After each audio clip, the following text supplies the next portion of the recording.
Hola amigos, bienvenidos a Negocios y Marcas, el programa de los empresarios y los emprendedores que se decidieron por el camino del éxito. Hoy tenemos con nosotros a Rafael Ponce.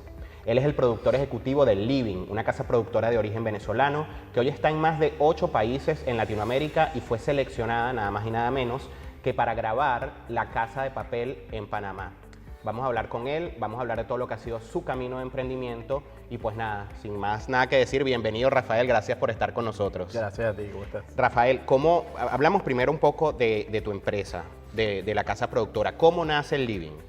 Mira, el Living nace por una necesidad de un grupo de amigos que ya teníamos una buena cantidad de años de experiencia en la producción audiovisual y ya sentíamos la necesidad, la llamada a tener un proyecto propio. Nació hace 8 años, ya en ese momento teníamos unos 12, 13 años de experiencia y básicamente nació como una casa productora orientada hacia la producción de comerciales de televisión.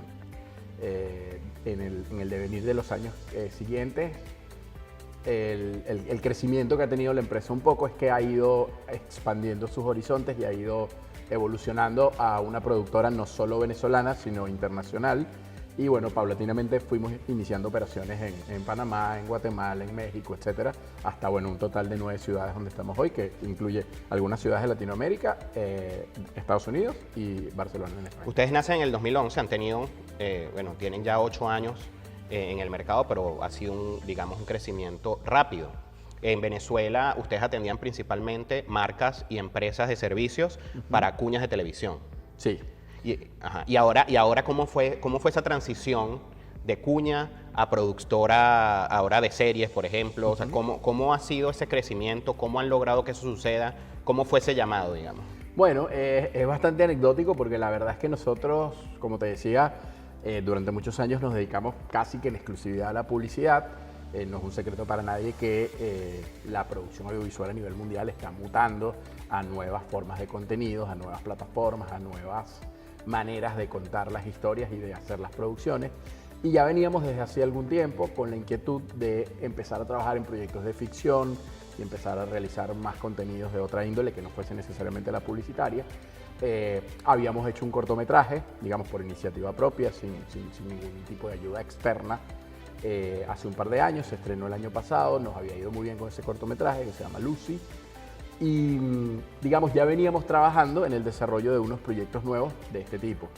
El llamado de La Casa de Papel no hizo más que confirmarnos que ese camino se estaba abriendo, porque ni siquiera lo buscamos formalmente. Ellos vinieron a nosotros, ellos necesitaban, cuando me refiero a ellos, me refiero a la casa productora que se llama Vancouver, que es la casa productora creadora de la serie, es una casa productora española y que trabaja a su vez obviamente para Netflix, porque la serie es de Netflix. Ellos cuando escribieron la tercera temporada necesitaban trabajar en Panamá. Necesitaban trabajar en Panamá porque el guión estaba escrito pensado en una locación específica de Panamá y evidentemente al ser ellos de España y no tener operaciones en España, buscan una fórmula que nosotros, digamos, en nuestro medio conocemos como servicio de producción. Servicio de producción no es más que la productora aliada de un territorio en el cual tú no trabajas y en el cual necesitas ir a producir. Y ahí fue donde nosotros llegamos. Entramos en un proceso de entrevistas y de evaluaciones, donde ellos, por supuesto, consideraron otras alternativas, otras productoras. Y bueno, finalmente, después de ese largo proceso de entrevistas y de verificaciones, nos seleccionaron a nosotros. ¿Cómo es ese proceso? Ellos, para tener una idea de cómo se llega al final, ¿no? O sea, cómo llegamos a la decisión final de que ustedes fueran la casa productora, ¿cómo ellos seleccionan a las empresas? Bueno, en este caso particular, que es del que te podría hablar, porque, por ejemplo, si yo tuviese un proyecto y se los quiero vender a ellos, el proceso es totalmente diferente. Pero en este caso en particular, que esto es una serie donde el productor ejecutivo es Netflix, o sea, el Big Chief es Netflix y el gran ejecutor y socio de ese proyecto es Vancouver. Básicamente lo que ocurrió es que ellos hicieron una investigación donde le preguntaron, bueno, a gente de su confianza que podría, digamos, referir con quién se podía trabajar. Llegaron una cantidad de opciones, en ese momento nos contactan a nosotros, como te digo, fue anecdótico porque nos contactan y ni siquiera nos dicen cuál es el proyecto, ni siquiera nos dijeron que era para Netflix, simplemente nos hablaron de que había un proyecto que al principio me dijeron que podía ser una película, después me dijeron que era seriado, pero tampoco me decían qué era. Y al principio básicamente fue, dame tu página web, háblame de ustedes, qué experiencia tienen aquí en Panamá, en Centroamérica, cómo es el living, qué hace el living. Bueno, se compartió toda esa información, tuvimos una primera entrevista bastante larga donde básicamente había un gran listado de inquietudes y de dudas que ellos querían que fuesen respondidas. Después de esa primera entrevista vinieron otras tantas, 3 o 4, vieron Lucy, vieron un poco el nivel y la factura que tiene Lucy, que es un corto que la verdad es que está muy bien logrado y que de alguna manera eso también le ha valido. Se ha ganado varios premios, ¿no? Se ha ganado una buena cantidad de premios, 15, 16 premios internacionales, ha estado en más de 60 festivales internacionales, fue selección oficial del Festival Internacional de Shanghai, o sea, el estreno mundial fue en ese festival es considerado los premios Oscar de Asia, es un festival gigante y súper importante, ahí fue el estreno mundial. Entonces como que todas esas cosas construyeron un poco, digamos, nuestra posibilidad de lograr ser considerados finalmente, y entiendo que lo que ocurría es que ellos iban descartando opciones hasta que llegaron al punto donde toman la decisión final, que entiendo que la tomaba Vancouver y la avalaba Netflix, es decir, lo que Vancouver dijera, Netflix lo tenía que igualmente refrendar, y en ese instante fue donde por fin nos dijeron, después de un par de meses de entrevistas, que el proyecto era para Netflix y que la serie era La Casa de Papel. Increíble. Y el equipo humano, me imagino que necesitaron para eso, más o menos de cuántas personas fue. Bueno. Estuve también leyendo un poco y viendo que también necesitaron la colaboración de población indígena, Sí. Tuvieron que trabajar junto con el gobierno de Panamá, o Sí. sea, estamos hablando de una cosa grande, ¿no? No, sí, fue una movida grande. En principio, o mejor dicho, la primera etapa básicamente tuvo una gira para búsqueda de locaciones que se hizo con un equipo muy pequeño, 2 o 3 personas de nuestro equipo, para verificar todas esas locaciones que ellos querían, en las cuales ellos querían rodar, ¿no? Luego de esa primera etapa, vino una segunda etapa donde se hizo una gira artística, que no es más que una visita de todas las cabezas de equipo de España. Si mal no recuerdo, vinieron 7 personas, incluido obviamente el director de fotografía, y los productores, y fuimos a verificar todas esas locaciones. Hasta ese momento, digamos, de parte de nuestro crew, éramos un equipo pequeñito, y ya en ese momento empezamos a contar con un equipo de producción cuna, que son los indígenas, porque la parte de la serie que nosotros debíamos producir tenía escenas en la ciudad de Panamá y una buena cantidad de escenas que se tenían que rodar en el archipiélago de Cunayala. El archipiélago de Cunayala es autónomo. Ese archipiélago lo regentan los indígenas. Tienen su gobierno, tienen sus ministros, tienen su policía. O sea, ellos son absolutamente autónomos, aunque están dentro del territorio panameño y son considerados panameños. Entonces nosotros desde ese momento tuvimos que incorporar un equipo de producción cuna. Esa fue la primera etapa. Y luego, digamos, en la segunda gran etapa, que ya fue la preproducción ya con el equipo más completo, bueno, sí, se empezaron a incorporar una buena cantidad de profesionales, tanto venezolanos como panameños venezolanos radicados en Panamá y panameños. Y luego recibimos, digamos, ya en la etapa final para arrancar rodaje, a 35 personas del crew español. En total el crew excedía las 70 personas, digamos, los días estándar. Y bueno, fue un mix ahí de culturas y de estilos y de formas de trabajo que también fue bien interesante. Y recibiste, por supuesto, a los actores principales, quienes estuvieron en el rodaje. Sí, nosotros como la parte de nuestra historia gira en torno a una pareja del grupo de protagónicos, nosotros trabajamos con Úrsula Corberó, que es Tokio, y con Miguel Herrán, que es Río, esa pareja. También vinieron unas actrices secundarias que en la serie terminan siendo amigas de ella en un momento en el cual ella sale de rumba, etc. Pero básicamente de los roles principales de la serie estuvimos con ellos dos. Ambos estuvieron alrededor de, bueno, él estuvo como unos 10 días y estuvo por ahí las 2 semanas completas, de las 2 semanas que trabajamos.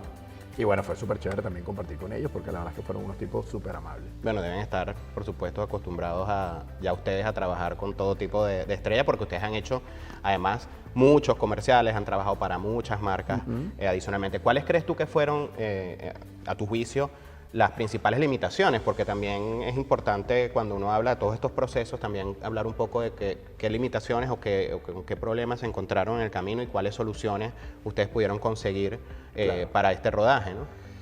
Complicaciones muchas, por distintas razones.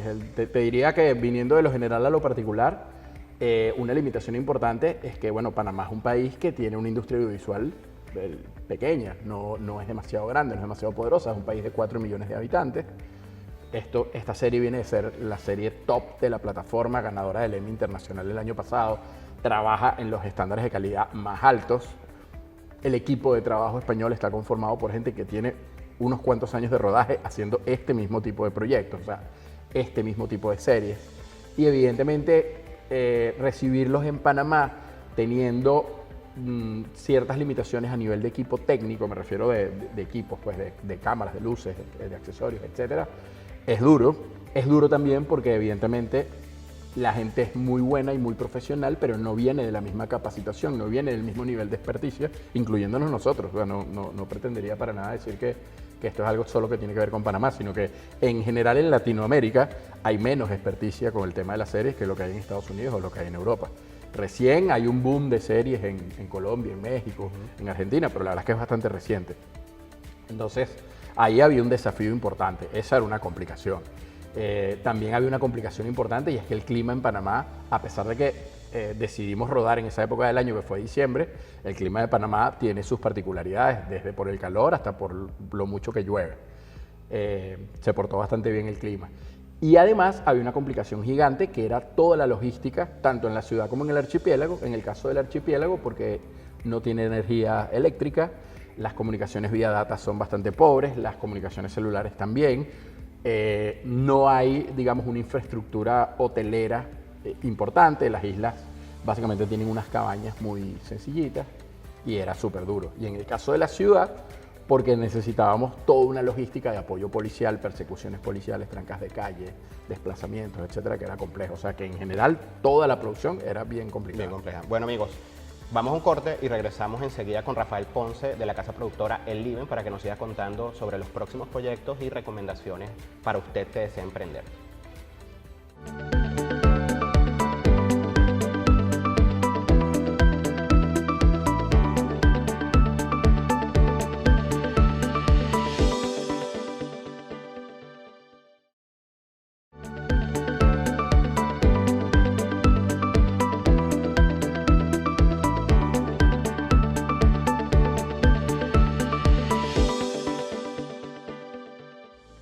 Amigos, y regresamos con Negocios y Marcas. Estamos con Rafael Ponce, productor ejecutivo de Living, la casa productora que fue seleccionada por Vancouver Productions, ¿qué se llama? Vancouver Media. Vancouver Media, y por Netflix para grabar en Latinoamérica en la tercera temporada, particularmente en Panamá, de la serie. Ya por cierto que puede ingresar en Netflix y ya están los capítulos ya que se grabaron allí para que usted los pueda ver. Bueno, entonces estábamos hablando en la parte anterior acerca de las limitaciones y cómo lograron, bueno, no hablamos mucho de cómo lograron vencerlas, sino más o menos de las limitaciones de las que había encontrado. Me imagino que tuvieron además que requerir entonces buscar una forma de traer a Panamá todos esos equipos. ¿Cómo lograron, por ejemplo, vencer el tema de la internet, sobre todo en el archipiélago, que era el lugar más complicado para la grabación? Mira, fue una movida grande a nivel de equipo. Básicamente estábamos repartidos en dos grandes lotes de equipo humano. El equipo que venía de España, que eran alrededor de 35 personas, el equipo base nuestro, 35 o 40 personas, pero nos tuvimos que reforzar en varios aspectos. Ejemplo, tuvimos que traer los operadores de dron desde México. Estos operadores de dron venían de hacer Narcos México, por ejemplo, para Netflix también. Necesitábamos un dron de unas determinadas características y capacidades que en Panamá no lo había. Trajimos equipos, los trajeron de hecho ellos, los españoles, desde Tailandia, porque venían de filmar en Tailandia. Vino equipo de España, que digamos que esa coordinación vino más de parte de ellos, pero en el caso nuestro trajimos equipos de México, trajimos equipos de Costa Rica, trajimos equipos de Miami y usamos algo así como 12 proveedores diferentes de equipos en Panamá, un poco por lo mismo que hablábamos. Como no existe un gran proveedor de equipos, tienes que empezar a armar todo un rompecabezas donde vas armando cosas de aquí y de allá. Esa movida, solo esa movida fue bastante grande. A nivel de la logística para rodar en cada lugar, te podría contar que en el caso de las islas hubo que ambientar cabañas, hubo que refaccionar baños, porque como te digo es muy básico el tema del hospedaje y había que garantizar unas mínimas condiciones de comodidad. Los traslados para llegar a las islas también tienen una particularidad, todos se hacen a través de los indígenas. y entonces tienes que ir en camionetas 4x4 y luego conectar en el muelle para tomar unas lanchas. Entonces imagínate desplazar un equipo de 80 y tantas, 90 personas en camionetas 4x4, de 4 en 4, de 5 en 5, entonces era como toda una caravana, el traslado de equipos era toda una complejidad. En el caso del internet, bueno, acudimos al único proveedor que nos garantizaba como un poco mejor cobertura y tuvimos que usar unos modems portátiles que a veces funcionaban y a veces no, y crearnos como todo un sistema de comunicaciones y todo un sistema para tener acuerdos, porque además dormíamos en islas diferentes y en algunos momentos no había comunicación entre las islas o podía ocurrir. Entonces, bueno, teníamos que tener toda una logística y toda una planificación para sufrir lo menos posible con todas las coordinaciones. Y como casa productora tienes que encargarte absolutamente de todo eso, ¿no? Sí, o sea, todo. tienes que hasta de hacer las refacciones de las habitaciones, todo. Todo. Te puedo contar una anécdota que me dio mucha risa. Y es que, bueno, por supuesto una producción como esta cuenta con unos seguros internacionales importantes y por la presencia de los actores, etcétera. Y de pronto empieza el equipo español a decirme que cómo vamos a hacer con los cocos. Y yo le digo, ¿cómo que con los cocos? Bueno, los cocos. Estuvimos buscando en internet y hay una tasa altísima de mortalidad por coco. Mortalidad de coco, mi vida. Yo soy del Caribe. Lo que me estás hablando es algo totalmente desconocido para mí. Y resulta que sí, que aparentemente habían buscado en internet y hay una tasa de mortalidad no sé de cuánto de gente que le cae un coco en la cabeza y nos exigían bajar bajar los cocos de los cocoteros de la isla. Increíble. Y los cocos en ese territorio son sagrados y no se bajan, o sea que tienen que dejar caer. Entonces tuvimos que hacer todo un trámite con las autoridades indígenas para que por favor nos dejaran bajar al menos una cantidad de cocos, porque si no había que ponerle casco a todo el equipo. Increíble. Obviamente uno que creció en este lado del mundo y que creció en una playa durmiendo bajo un cocotero, pues nunca en tu vida se te hubiese ocurrido eso. Increíble. ¿Y tuvieron dentro del equipo de trabajo, digamos, de actores, algún indígena? O sea, ¿participaron en la grabación? Sí, de hecho, qué bueno que me lo preguntaste. Hay dos tipos de participaciones de la comunidad indígena. Bueno, tres. En el equipo de producción, que evidentemente hubo un grupo que nos apoyó muchísimo. Hubo un director, hay un joven director que se llama Duiren Cuna, que hace documentales y hace music videos y hace sus propios proyectos. Y lo incorporamos al equipo y él codirigió unas escenas que tuvieron que ver con todo lo que es la comunidad indígena. Y hay una tercera participación indígena que es a nivel de tanto de figuración como de extras. O sea, hay una buena cantidad de extras que participan, el grupo de teatro participa, el grupo de danzas participa y hay una buena cantidad de indígenas que también participaron como en el cast de la serie. Increíble. Y volviendo un poco al tema de Lucy, del documental de ficción que tienes, ¿dónde puede la gente verlo, tener acceso al documental? ¿O ustedes están haciendo proyecciones planificadas? ¿Cómo? Bueno, el tema Lucy básicamente, que bueno, te corrijo ahí, no es un documental, es una ficción. Un corto, perdón, es un corto de ficción, sí. Mira, en el caso de Lucy está, digamos, ya llegando un poco como a la etapa final de su gira de festivales.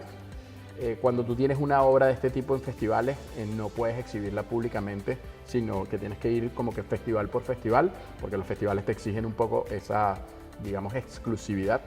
Pero bueno, ya está llegando una etapa donde pronto es posible que salga en una plataforma, porque de hecho estamos evaluando un par de opciones que tenemos que ya nos han hecho propuestas de dónde lo podríamos colocar. Pero te podría decir que en lo inmediato hay dos opciones, o seguirle la pista en algún festival donde esté, que ya no son tantos, porque como te digo, ya estamos llegando como a la etapa final.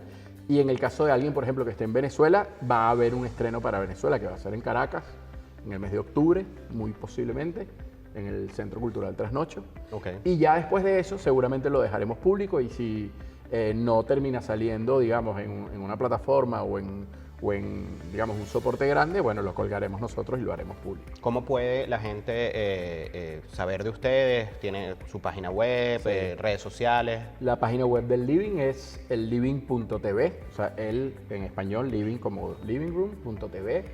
El Instagram del Living es el_livingtv, que digamos es la red social que más utilizamos.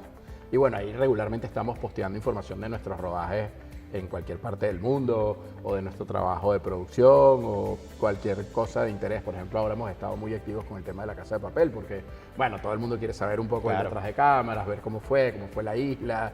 Hay mucha gente que está como muy intrigada por el tema de la isla, porque bueno, se ve espectacular en cámara, entonces como que dónde es, cómo es, etcétera, etcétera. Y bueno, ahí un poco vamos compartiendo con la gente. ¿Cuáles son los próximos pasos del Living que tienen en mente para un futuro? ¿Están trabajando ya en algo? Sí, hay varias cosas. En lo inmediato, digamos, estamos haciendo producciones en este momento en varios países. Estamos haciendo unas producciones acá en los Estados Unidos, estamos haciendo unas producciones en Panamá y cotizando algunas otras por ahí, en este caso de publicidad. Estamos desarrollando un nuevo cortometraje que queremos hacer, que además tiene mucho que ver con el tema de Venezuela, pero es un cortometraje que queremos hacerlo tratando de abordar uno de los problemas claves de Venezuela, pero tratando de darle una mirada un poco más fresca o un poco más alternativa, si pudiese ser el término.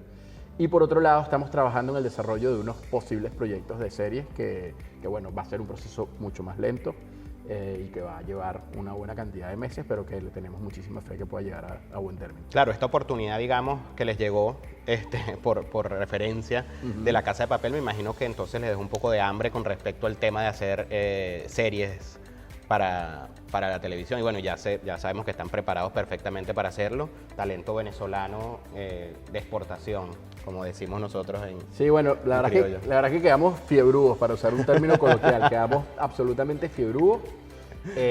También sentimos que hay mucho que aprender aún, porque como te decía, en este lado del mundo el nivel de experticia en ese tipo de producciones no es el mismo que puede haber en otros lugares, pero bueno, también la experiencia la haces trabajando.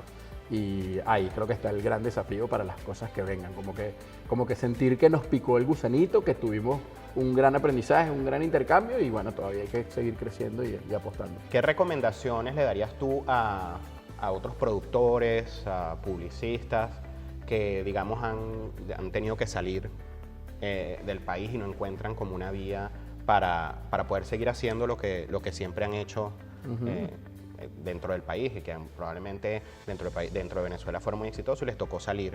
¿Qué recomendaciones les das como empresario? Varias, sobre todo porque bueno, he metido la pata varias veces también. Yo creo que la primera es que tienes que aceptar esa incomodidad que te genera salir un poco de tu zona de confort y de lo que ya tú tienes aprendido y un poco del entorno al cual ya estabas acostumbrado. Eso es una realidad que creo que hay que pasarla, no hay que evitarlo porque creo que también es un error. Tienes que vivirlo y procesarlo, digerirlo, para que entonces puedas ir adaptándote a una nueva realidad. Yo nunca me imaginé que iba a ser una persona que iba a vivir montado en un avión yendo a filmar en Costa Rica o a Panamá o a Chile o a Guatemala o a Caracas, pero todo el tiempo yendo y viniendo. Y bueno, al final me tuve que acoplar porque esa es la realidad. Pero creo que el gran consejo es no asustarse, porque este tipo de desafíos pueden llegar, pueden ocurrir o pueden ocurrir unos de menor escala, pero es clave no asustarse porque por lo menos en lo que es mi evaluación profesional del entorno, cuando a la gente se le nota el temor y el estrés y digamos la ansiedad, le resta mucho brillo al perfil del profesional. Entonces yo creo que es mejor pecar de atrevimiento y creo que es mejor arriesgarse a meter la pata que quedarse agazapado por temor y perder las oportunidades. Hablábamos antes, bueno, un poco hablando de eso, me comentaste en algún momento antes de comenzáramos el programa que tú utilizaste, digamos, una de lo que tú considerabas una de las debilidades de ustedes para poder convencer a la casa productora de que ustedes eran los indicados. Sí. ¿Puedes contarnos un poquito de eso para que ellos para que la audiencia tenga idea de cómo puedes convertir un problema en algo a tu beneficio, en una fortaleza, ¿no? Sí, básicamente en ese caso había dos cosas que me preocupaban cuando ellos nos contactaron y básicamente eran dos cosas que yo consideraba que podían ser un hándicap. El primero es que nosotros tenemos muchísima experiencia trabajando en Panamá, es un país donde nos sentimos muy cómodos, que conocemos muy bien, pero básicamente no somos una productora oriunda de Panamá y si ellos estaban buscando una productora, digamos, liderada por un equipo panameño y que fuese originaria de Panamá per se, bueno, nosotros no teníamos esa característica. Y lo segundo que me preocupaba un poco es que como me estaban requiriendo mucha información sobre nuestra experiencia en rodaje de series o de largometrajes, en cuyo caso tenemos prácticamente nada de experiencia en ese sentido, me preocupaba que alguna de esas dos limitantes que teníamos, si se quiere, nos pudieran jugar en contra. Y lo que hicimos fue que cuando conversamos con ellos les hicimos saber, y una cosa que es totalmente cierta, les hicimos saber que nosotros tenemos el conocimiento del mercado panameño, pero precisamente al no ser locales de Panamá, nos daba la fortaleza de tener una mirada objetiva respecto a las posibilidades y a las capacidades y a las deficiencias y a las fortalezas que había. Evidentemente, eso aunado a que tenemos una operación internacional que iba a apoyar esa producción, donde íbamos a poder traer equipos, íbamos a poder traer gente, o íbamos a nutrirnos de experiencia que tenemos de otras series, de otras ciudades donde operamos. Bueno, evidentemente por ahí me fui y les hice saber que éramos confiables. Y en el caso de nuestra inexperiencia produciendo series o inexperiencia produciendo largometrajes, un poco a lo que me dediqué fue hacerles ver toda la experiencia que teníamos haciendo producciones complejas en distintos países, incluido Panamá, en el caso de la publicidad. Entonces creo que ahí logré generarles la suficiente confianza para que se inclinaran por Bueno, nosotros. no lo lograste, Lo logré. porque definitivamente ya la temporada 3 de La Casa de Papel está en Netflix y ustedes pueden ver allí todo lo que es el desarrollo de la serie en Panamá y en el archipiélago. Es hecho por esta casa productora Living, donde Rafael Ponce es el productor ejecutivo. Muchas gracias, Rafael, Gracias a ti. por recibirnos, y amigos, nos vemos la semana que viene en el próximo programa de Negocios y Marcas.